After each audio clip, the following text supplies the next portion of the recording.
Alright, now that we have a pretty general explanation as far as what logarithmic functions and how they work, what their graphs look like, so on and so forth, we're going to take a look about the different properties that we can apply to logarithms.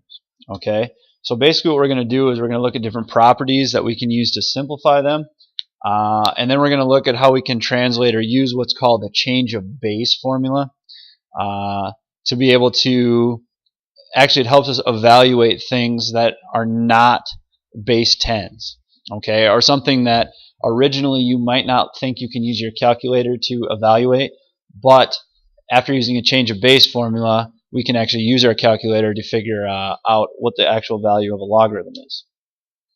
Okay, now if you remember back to the very end of the last section where we talked about the story problem, where we kind of highlighted this particular function that's right in here as far as how to evaluate pH. Just think about it this way. It's a log, so we can take it and we can actually write it as an exponent, okay, or as an exponential function. Okay, you take the log 10 to this power should give you whatever the pH is supposed to be, okay, or whatever the hydrogen ion content is supposed to be. Okay, so the key here is not that you really have to know a whole lot about that formula or how it was derived, but it's one of those things where you need to understand that because logarithms are essentially exponents, or when you evaluate them, you're basically finding exponents, you can take the same properties that you use for exponents as far as, when you're multiplying or dividing and they have the same base as what you do with the exponents, you can apply those same properties to logarithms, and essentially what we can do is we can expand things out, or we can condense things in a little bit to kind of transform our logarithms to make them easier to evaluate. Okay, so the first property of exponents we're going to talk about basically just comes from the whole idea that if you have the same bases and you multiply, you would be adding the powers together. Okay, well, in this case, or maybe I'll think about it this way, like x to the third times x to the second, you end up with x to the fifth. Okay, that's how we used it for exponents. Here, when we do it with logs, it's kind of the same idea. Okay, but say we start with something that looks like this, where we have log base 3 of 1,000. Okay, essentially what we can do is we can break that up into two different parts. Okay, because we know 10 times 100 gives us 1,000. We can split it up and we see the multiplying in there like we did right here. We see the multiplying. Alright, so because there's multiplying there, essentially we can change it to addition and kind of go backwards. So it's almost like we're starting with this and we're going to something like that right there. Alright, where we can represent it with log of the same base of 3, but we can write them as two separate logs. Okay, now that example there, doing that doesn't necessarily make things a whole lot easier for us to understand. But the thing that you're looking for here is if you have a log, and whatever you're taking the log of in here, you notice that it can be broken down, or you see different things that could be multiplied together to get that. If you kind of isolate those, like we did with the 10 and the 100 over here, you can take them and make them separate logs. Now, most of the time where this becomes the most beneficial is when you start with something on this side over here, and you work backwards or actually condense it and make it smaller. Alright, so going from this step here to here would be like expanding it. Going from here back to here would be like condensing your logarithm. Okay, now these are going to make more sense when you actually get into a couple problems and understand what's going on. But that previous slide is just there to help you understand that the reason we can do this is because logarithms are exponents, and the same properties of exponents can be applied to logarithms. Okay, now if you think about something like this, where you're starting with a bunch of separate logarithms, okay, if they would all happen to have the same base, okay, we can go ahead and put them all together and get something that looks like this. Okay, now what they're trying to do there is just give you something that's helpful, going from something that's expanding to condensing. But again, it's going to make more sense when you actually take a look at what's going on here. Now the key to remember is these only work if you have the same basis. You cannot condense or expand, for that matter, if you don't have the same basis. Kind of like with exponents when we're multiplying. I can take x to the second times x to the fourth, and get x to the sixth. But if I have y to the second times x to the second, I can't do anything. I would just have to leave it as y squared x squared. Okay, well the same rule applies here. So this says express log base 6 of 4 and log base 6 of 9 as single logarithm. Okay, then simplify. Or in a sense, it's telling you to condense. Now the key here is we see the plus, so that means when we condense log base 6, we should be multiplying 4 times 9 inside.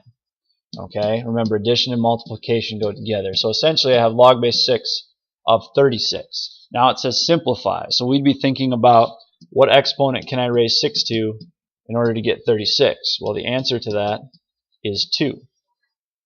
Alright, so if you look at these individually up here, you can't think about 6 to what power equals 4 and 6 to what power equals 9 just because it doesn't work well. You're going to end up with decimals for each of those individually. But when you condense and put them together, now all of a sudden we have something that makes more sense and we can understand that 2 is going to be the answer to that. Alright, here's another example along the same lines. We have the same base, so I'm going to go ahead and condense them. Log to the 1/3 of basically 27 times 1/9. Okay, well 1/9 of 27 is just going to be 3. Okay, so essentially if I'm going to simplify this, if possible, 1/3 to what power is going to give me 3. Now this is kind of a little bit backwards from a couple of those that we did in the section 3 stuff.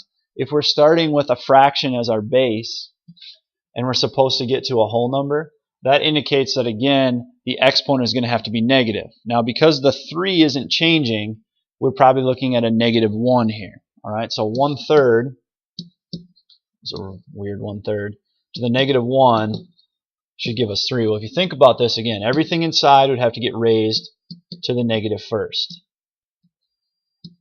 Okay? All the negatives do first is you have to flip-flop to make them positive. Okay? So 3 to the first over 1 to the first, which is 3. Okay? So the answer in this case would be -1 as far as the answer if you're supposed to simplify and figure out what the logarithm is equal to.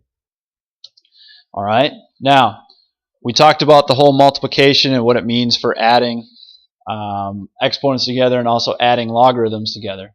The same rules apply for the whole division process. If you have the same bases and you're dividing, essentially you can take and you can subtract your exponents from one another and write it as one single exponential function.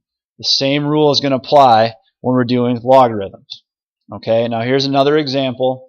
Okay, again, where we can see how if you see that actual division in there, we can expand it out and show that as two separate logs. Alright, and again, most of the time what we're going to use it for is it's going to start expanded like this, and we're actually going to try to condense it down to see if that's going to help us at all. But you just need to understand that you can go both ways with it.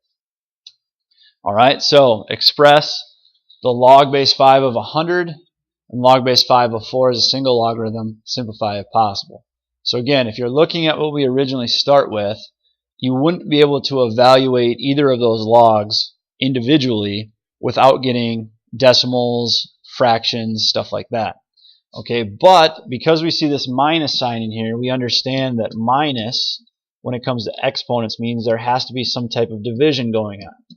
So 100 divided by 4, if I can condense it together. Okay, well we know that 100 divided by 4 is actually 25. So log base 5 of 25, or in other words, 5 to what power gives me 25? Well, the answer to that would be 2. Okay, or this is going to equal 2. Okay, so you can see how, again, condensing things makes it a little bit easier.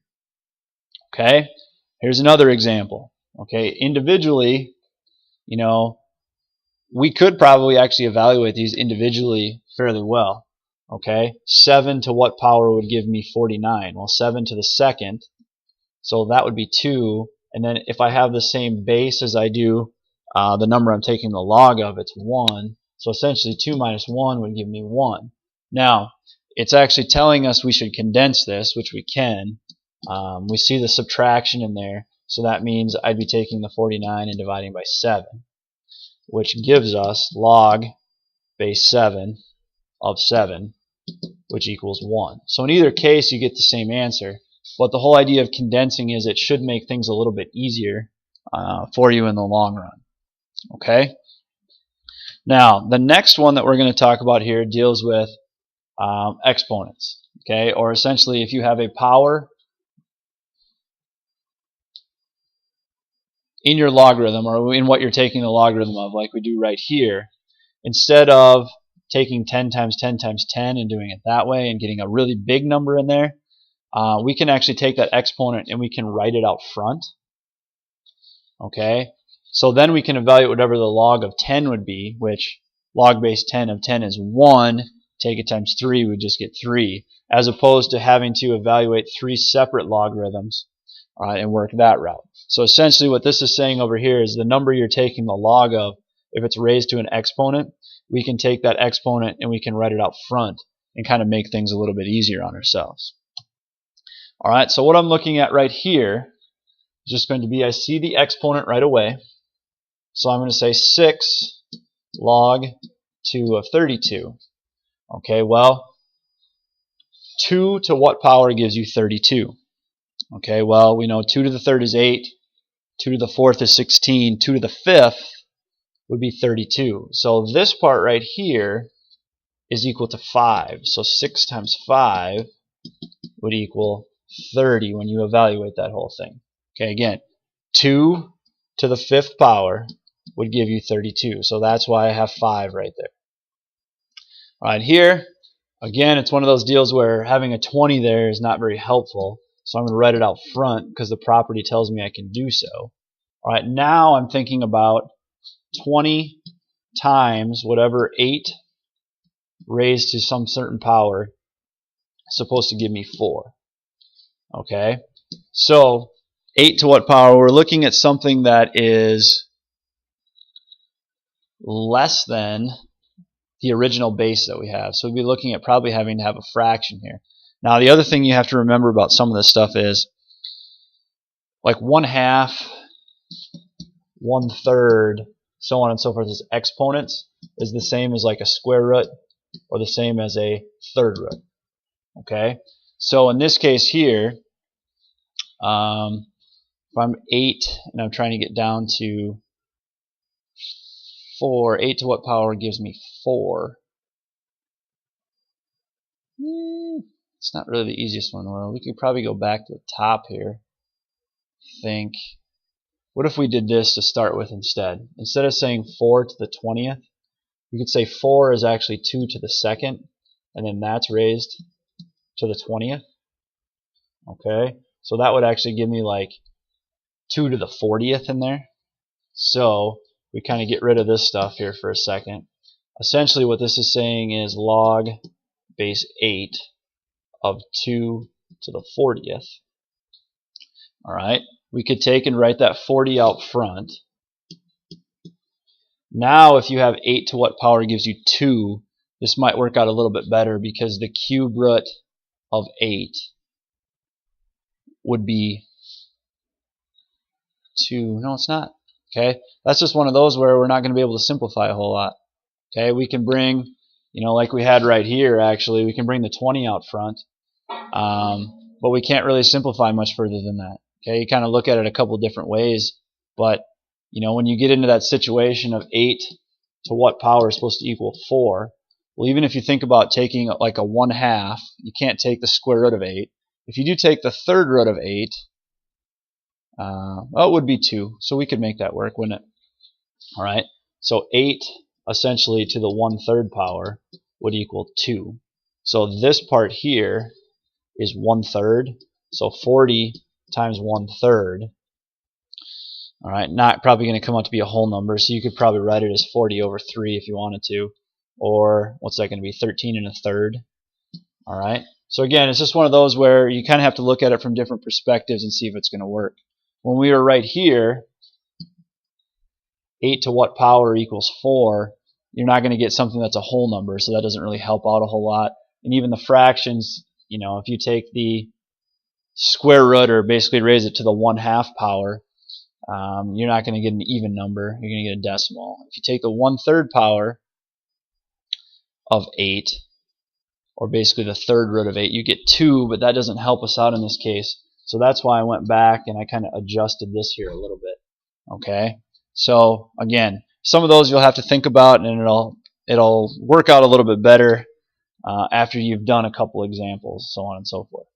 Okay, so we're going to take a look at these and we're going to simplify them. All right, so here I have log, essentially it's base 10 of 10 to the 4th. Well, I'm going to bring that 4 out front.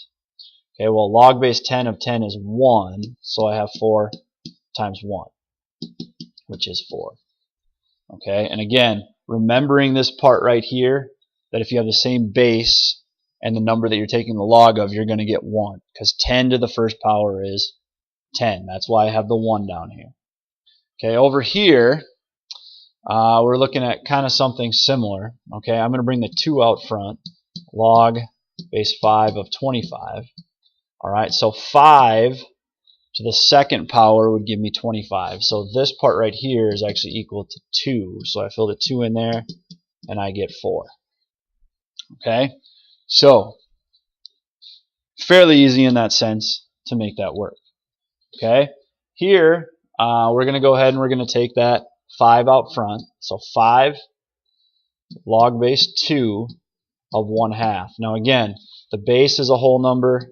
The number we're taking the log of is a fraction. So what that means is, and essentially I'll write it up here, 2 to what power equals 1/2.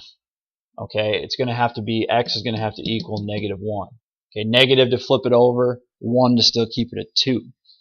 Alright, so basically I have 5 times -1, which is going to give me -5 as my answer for that particular log. Okay, now again, it's just one of those things where you just kind of have to get used to working with them. And after you work with them for a while, you kind of learn how to manipulate them a little bit more if you need to. And things become a lot easier in the long run. And it's just, like I said, it's a repetition thing. Okay. The next thing we're going to talk about here is a couple key components of what we had going on here, which is actually going to help us to be able to solve log equations later. Like if we have 10 to some power and we don't know, and we know what it's equal to, but we don't know what the power is. Or, if we have a log of something and we need to be able to evaluate it. So here the key is, if you have a base and the number you're taking the log of that are the same, essentially because these are inverses of each other, exponential functions and log functions are inverses of each other, if the base of both the exponent part up here and the log part are the same, you're just going to be left with whatever the exponent is. Okay, vice versa, if log is in your exponential function, all right, the base of the exponent and the base of the log are the same, you'll just be left with whatever you're taking the log of in the exponent part. Okay, so these are some examples over here. And again, there's a lot of properties that go with this particular section, and it's one of those things where you don't necessarily have to memorize them, but you have to understand how they work, so when it comes up, you kind of know what to expect. Like here, log base 10 of something that's essentially an exponential function. Because logs and exponential functions are inverses, these parts essentially just cancel out. So the 7 would be my answer. Or same thing down here. Everything's written as an exponential function, but you have a log in your exponent that has the same base as the base of your exponent. Therefore, I'm just left with whatever I'm taking the log of in the top. Okay? So, knowing those properties makes this a lot easier. Okay, these are the same. All right, so my answer is just 11. Okay, here it's a little bit different. Okay, 3 to what power gives you 81? You can think about it that way, or you can just say, what if I rewrite it like this? And I kind of did this a little bit earlier, manipulate things a little bit. 81 we could write as 3 to the 4th power. Okay, 3 times 3 is 9, times 3 is 27, times another 3 is 81. Okay, if I write it this way, it's much easier to see that my answer is 4. Not that you couldn't figure out if you went this way, 3 to the x equals 81, and think about it that way. All right, you'd still get 4 for your answer. But you can see how properties help you out a little bit. Here, the base of my exponent, the base of my log are the same. I'm left with whatever we're taking the log of and the exponent as my answer. Okay, couple more examples here. All right, if we're going to simplify this, just remember first, if there's nothing written there, it's log 10 of 10 to the 0.9. So again, the exponential part and the log part cancel each other out, so my answer is just 0.9. Okay, here it's written in exponential form, but we have a log up here. This and this are the same, so essentially all this stuff cancels out, and 8x would be your simplified result. Okay, so again, you can kind of see as far as what's going on here, how everything's going to work. Okay, now we're going to switch gears a little bit. We're going to talk about what happens if you're taking the log of something that isn't base 10 and how you can use your calculator to make it work.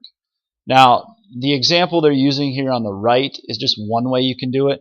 You know, if you understand that you're taking log base 4 of 8 and understand that 2 actually goes into both of those, like we could write 2 as an exponent, like 2 to the third gives us 8, 2 to the second equals 4.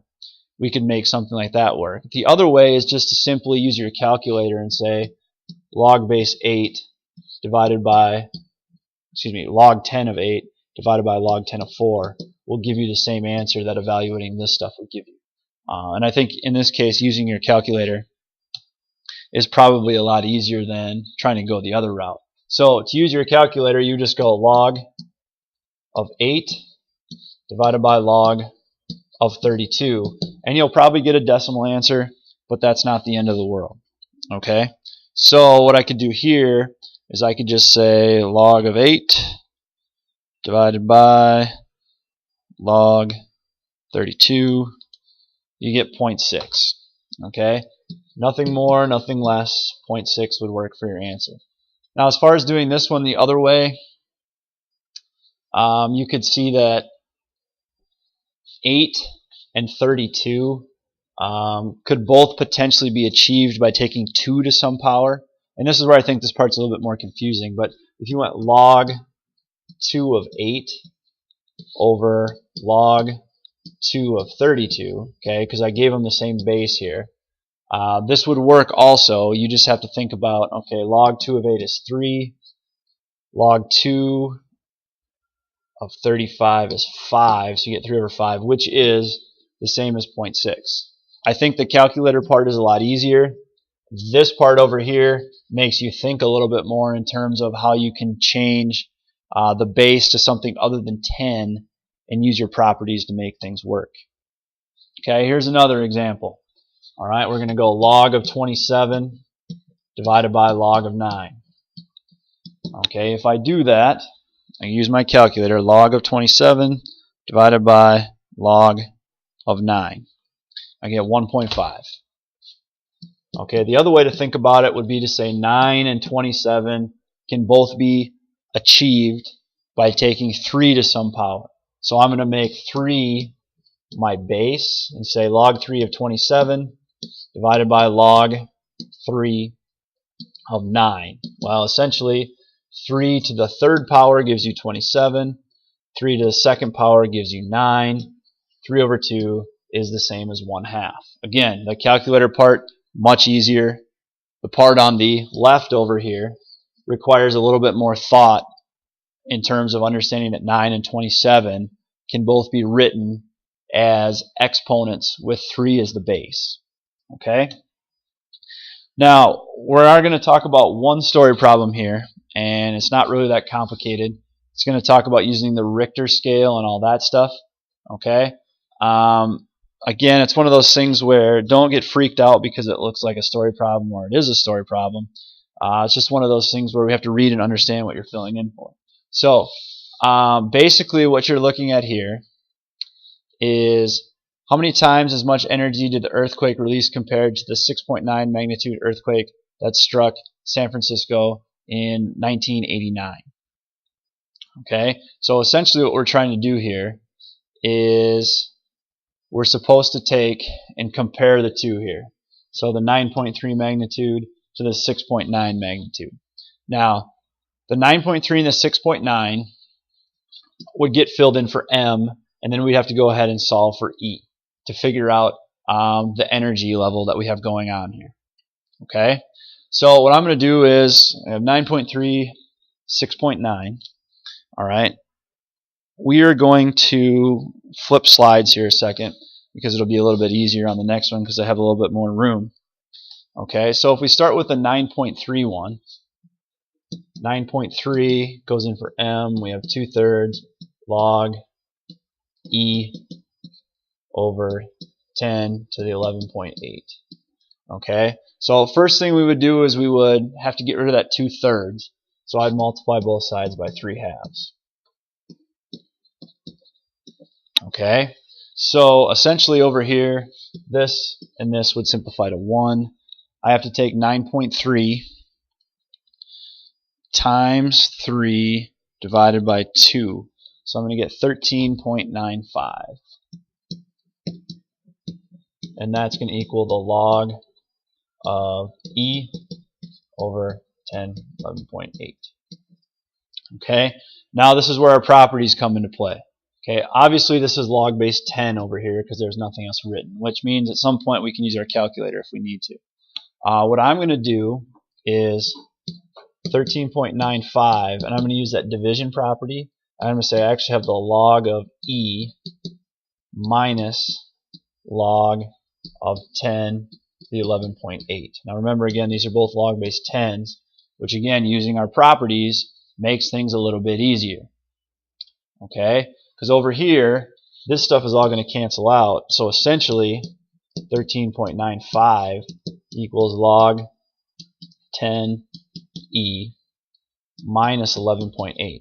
So I would add that 11.8 to the other side.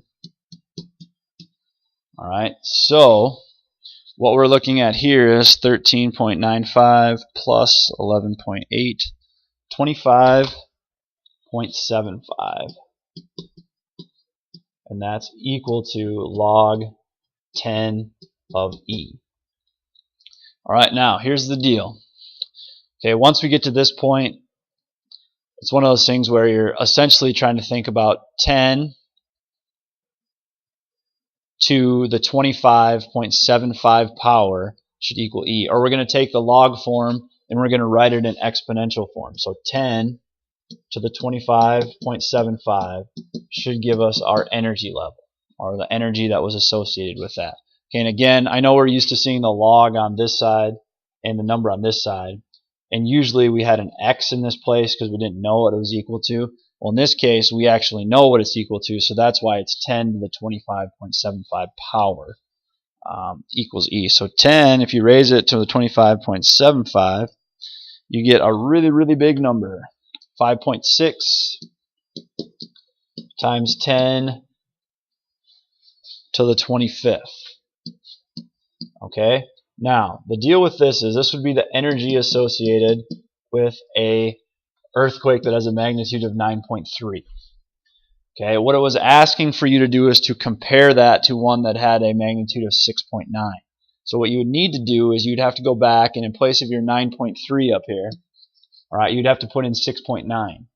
The steps for getting from here to here would pretty much all be the same, and then once you get an energy answer for the 6.9 magnitude, you would compare it to this one here, and essentially take the bigger one, divide it by the smaller one, and that would tell you how many times greater the energy was for the 9.3 as opposed to the 6.9. Now, for time's sake, I'm not going to go through that step. The main thing was being able to get through something like this and down to the end and understand how being able to go from log form to exponential form is going to make the biggest difference in solving this particular problem. All right, now again, it's one of those things where you might not fully understand how to do all of this stuff. That's okay, but again, get started on your homework, see what you can piece together on your own, and then when you come to class, it'll make things a lot easier when we're trying to go over this together, and maybe we'll get a couple more things to click.